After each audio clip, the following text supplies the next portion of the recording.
Kwa majina naitwa Agustino Polepole. Mimi ni kaka ya Humphrey Polepole. Humphrey Polepole ambaye majukumu yake ya mwisho alikuwa balozi wa Cuba,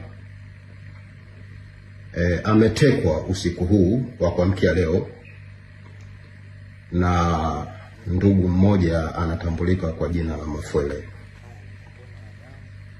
Ninaendelea kufuatilia, mitandao yangu ya kijamii iko wazi, namba yangu ya simu iko wazi. Kwa kifupi niseme Humphrey Polepole ana chipu mwilini. Kwa hivyo naendelea kufuatilia sehemu ambayo wanaendelea kumpeleka.